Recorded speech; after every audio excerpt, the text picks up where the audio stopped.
આજે ભારતીય કિસાન સંઘ પરિસંઘ સિફા અને ખેડૂત સેવા સંગઠન ગુજરાતના માધ્યમથી રાજ્યના મુખ્યમંત્રી અને દેશના વડાપ્રધાન અને કૃષિ પ્રધાનને પત્ર લખવામાં આવ્યો. તાજેતરની અંદર ગુજરાતના બોટાદ માર્કેટિંગ યાર્ડની અંદર જે ખેડૂતોના શોષણ થતું, જે કડદા પ્રથા હતી, એના વિરોધને લઈ ખેડૂતોના ન્યાય માટે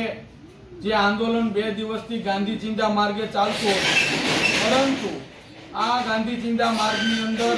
ખેડૂતો એકઠા થયા બોટાદના હળદર મુકામે. ત્યારે શાંતિથી સભા ચાલતી હતી, ત્યારે પોલીસ અને અમુક ખેડૂતોના ઘર્ષણથી હાલ અત્યારે 150 થી વધારે લોકોની અટકાયત કરવામાં આવી છે, જેની અંદર હળદર ગામના અને આજુબાજુ ગામના અનેક ખેડૂતોને જેને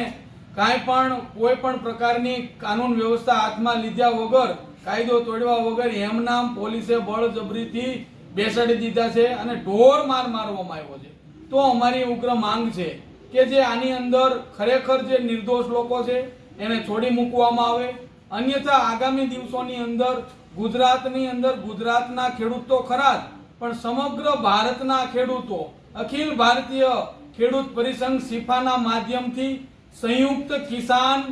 સભા ચિંતન શિબિરનું આયોજન કરવામાં આવશે અને ગુજરાતની અંદર દરેક માર્કેટિંગ યાર્ડની અંદર ખેડૂતોનું જ્યાં જ્યાં શોષણ થાય છે તેને અટકાવવા માટે ખેડૂતો લડત લડશે. તો અમારી પ્રથમ તો માંગ એ જ છે કે વહેલામાં વહેલી તકે આની અંદર બોટાદના હળદર મુકામે જે બનાવ બન્યો એની અંદર જે નિર્દોષ ખેડૂતો હોય એને કાઢી મૂકવામાં આવે, એની ઉપર કોઈ પણ પ્રકારનો કાનૂની ખોટા કેસ કરવામાં ન આવે, અન્યથા ગુજરાતની અંદર એક સંયુક્ત કિસાન મોરચાની લઈને એક કિસાન સભાનું આયોજન કરવામાં આવશે અને ખેડૂતના ન્યાય માટે લડત લડવામાં આવશે.